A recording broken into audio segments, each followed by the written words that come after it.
চাটাইধুরা গ্রামের থেকে সাইট সিইংয়ে প্রথমে এলাম পাইনের জঙ্গলে ঘেরা সানরাইজ পয়েন্টে। সুখিয়াপোখরি থেকে চাটাইধুরা হয়ে ঘুমে যাওয়ার পথে রাস্তার ঠিক বাঁদিকে অবস্থিত পাইনের জঙ্গলে ঘেরা এই সানরাইজ পয়েন্টটিকে পুবুং ফটক সানরাইজ পয়েন্টও বলা হয়। হোমস্টে থেকে পায়ে হেঁটে এখানে পৌঁছতে সময় লাগে প্রায় 15 মিনিট। জঙ্গলের মধ্যে দিয়ে মাটির কাঁচা রাস্তা ধরে এগোতে থাকলাম সামনের দিকে। সানরাইজ পয়েন্টে পৌঁছে দেখলাম এখানকার পারিপার্শ্বিক পরিবেশ বেশ মনোরম। আশপাশে পাইন গাছের সংখ্যা বেশি বলে ঠান্ডার পরিমাণ এখানে একটু বেশি। তবে মেঘ কুয়াশার প্রকোপের কারণে ভালো সানরাইজ দেখা গেল না। তবে শুনলাম পরিষ্কার দিনে এখান থেকে সামনে তাকালে কাঞ্চনজঙ্ঘা এবং দার্জিলিং শহরের খুব সুন্দর ভিউ পাওয়া যায়।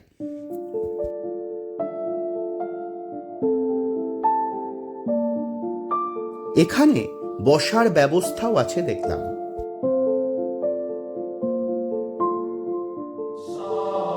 সানরাইজ পয়েন্ট থেকে পায়ে হেঁটে গেলাম মনাস্ট্রিতে।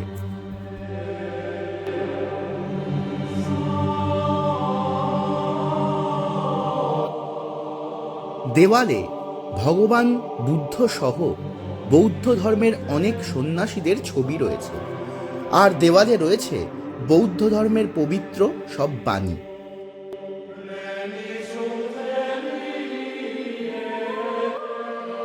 সর্বোপরি মনকে ভালো করে দেওয়ার মতো পরিবেশ।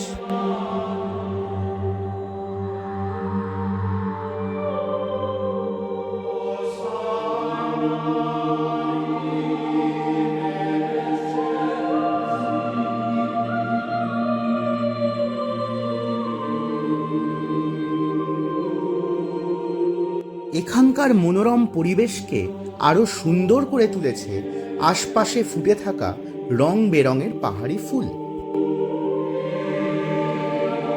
মেইন রাস্তার একদম উল্টো দিকেই রয়েছে মেইন মোনাস্ট্রিটি।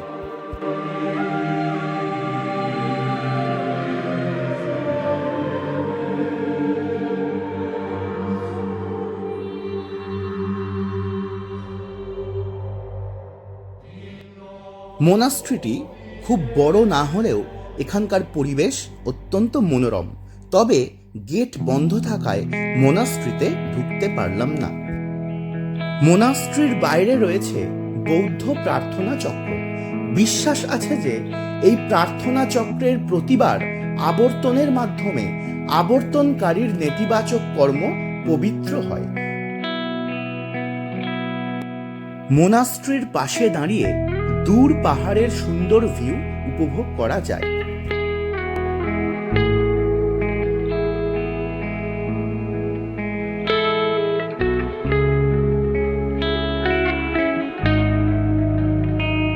এখান থেকে দূরে পাইনের জঙ্গলে ঘেরা চাটাইধুরা গ্রামের দৃশ্য এক কথায় অনবদ্য। এই সব জায়গা ছাড়াও চাটাইধুরা থেকে ঘুরে আসা যায় দার্জিলিং মল থেকে। এখান থেকে দার্জিলিং মলের দূরত্ব প্রায় 13 কিলোমিটার এবং রিজার্ভড গাড়িতে ভাড়া নেয় প্রায় 1500 টাকা। এছাড়া শেয়ার গাড়ির ব্যবস্থাও আছে। একদিন সকালে হোমস্টে থেকে ব্রেকফাস্ট করে বেরিয়ে পড়লাম চাটাইধুরার মূল আকর্ষণ পাইন ফরেস্টে ট্রেক করে ঘুমরক লেক এবং ব্রিটিশ আমলের হাওয়াঘর দেখতে।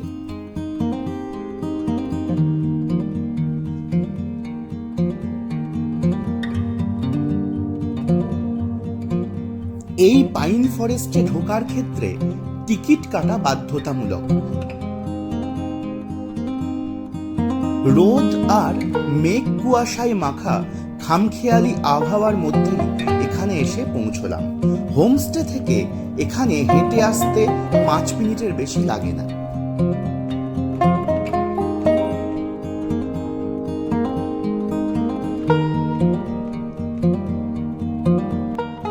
চাটাইধুরার এই পাইন ফরেস্টটিকে ফরেস্ট ইকোট্যুরিজমের একটা অংশ হিসাবে গড়ে তোলা হয়েছে।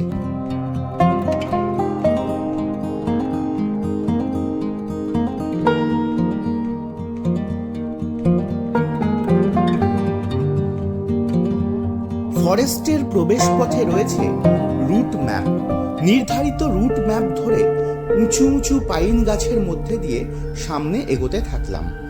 এই স্যাঁতস্যাঁতে মেঘ কুয়াশা মাখা পরিবেশে পাইন গাছের গায়ে শ্যাওলার আস্তরণ তৈরি হয়েছে।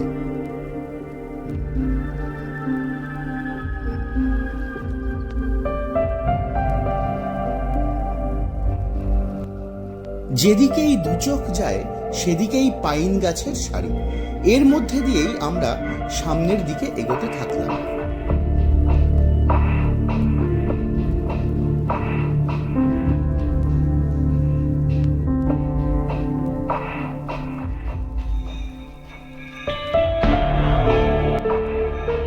কিছুটা হেঁটে এই যে জায়গাটিতে এসে পৌঁছলাম, এখানে অতীতে ব্রিটিশ অশ্বারোহী সৈন্যরা ক্যাম্পিং করতেন।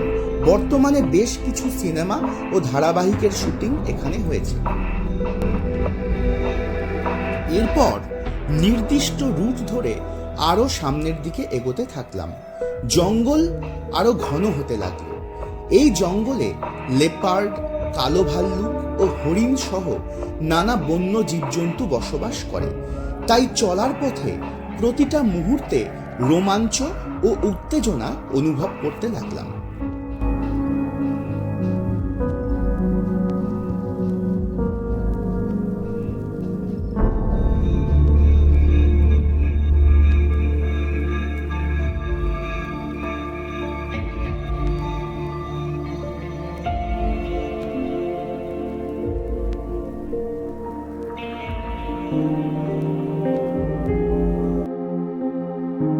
প্রায় 22 মিনিট পায়ে হেঁটে এসে পৌঁছলাম ঘুম রকের সামনে।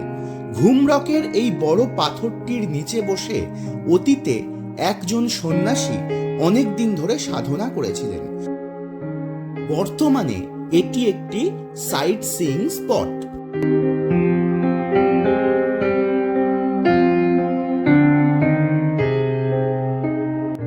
ব্রিটিশ অশ্বারোহী সৈন্যদের চলাচলের পথটি জঙ্গলের মধ্যে এখনো দেখা যায়।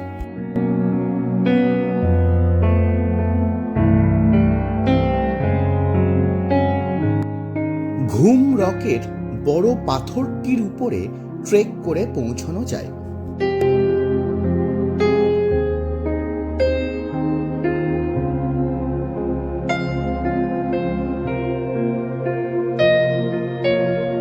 ঘুম রকের উপরে গড়ে উঠেছে একটি ভিউ পয়েন্ট, যার নাম দূরবীন ভিউ পয়েন্ট। ব্রিটিশ সৈন্যরা এখানে দাঁড়িয়ে দূরবীন দিয়ে দূরের ভিউ উপভোগ করতেন। কিছুটা জাহাজের ডেকের মতো দেখতে বলে একে টাইটানিক ভিউ পয়েন্টও বলা হয়। পরিষ্কার দিনে এখান থেকে দূরের গ্রামগঞ্জ ও পাহাড় শ্রেণীর খুব সুন্দর ভিউ পাওয়া যায়।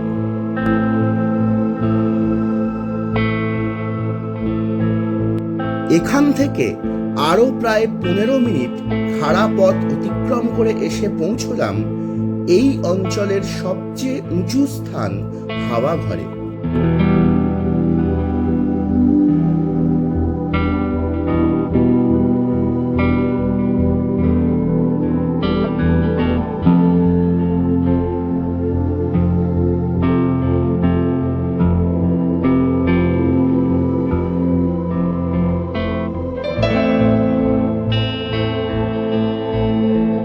ব্রিটিশ আমলে তৈরি এই হাওয়াঘর আজও কালের প্রবাহকে উপেক্ষা করে মাথা তুলে দাঁড়িয়ে আছে।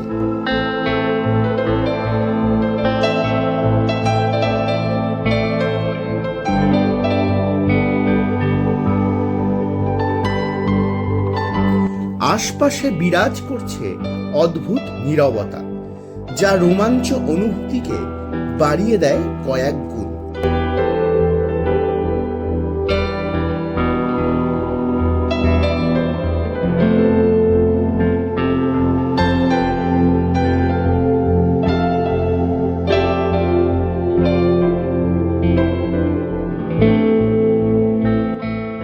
সিঁড়ি দিয়ে হাওয়াঘরের উপরে ওঠা যায়।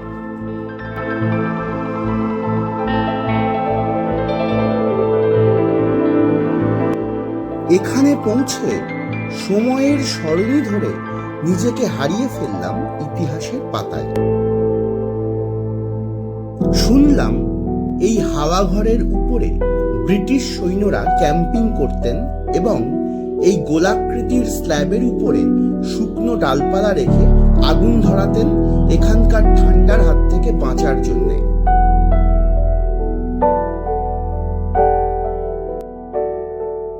আশেপাশে থাকা এই ঘাসগুলির নাম ঘুমরিঝাড়।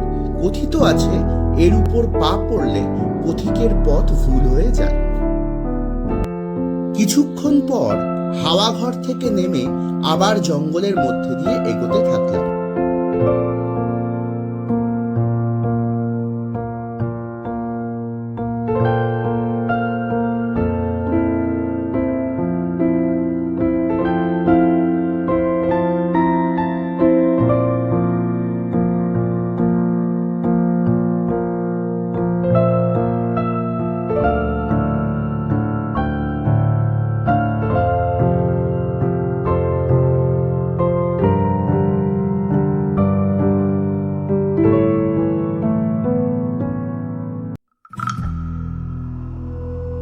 প্রায় 12 মিনিট পায়ে হেঁটে চলার পর এসে পৌঁছলাম জঙ্গলের মধ্যে থাকা একটি লেকের সামনে। বিভিন্ন জীবজন্তু এই লেকে জল খেতে আসে। হঠাৎ লেকের পাশের ভিজে মাটিতে হরিণ ও লেপার্ডের পায়ের চিহ্ন দেখতে পেলাম।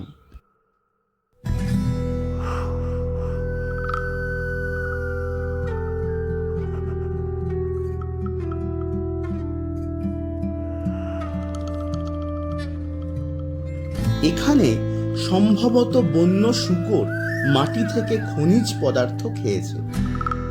এসব দেখে রোমাঞ্চকর অনুভূতিকে সঙ্গী করে জঙ্গলের থেকে ধীরে ধীরে বেরিয়ে আসতে থাকলাম।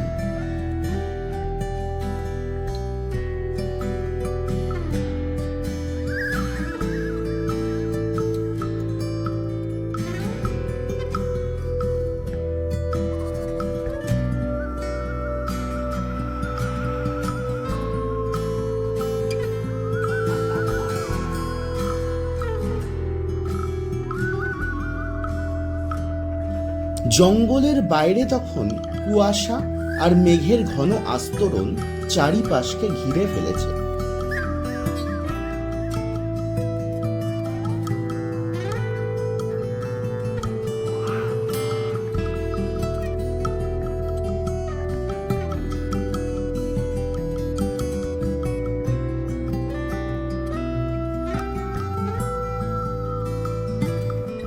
চ্যানেলটিকে সাবস্ক্রাইব করার একান্ত অনুরোধ রেখে চাটাইধুরার গল্প এখানেই শেষ করছি। ধন্যবাদ।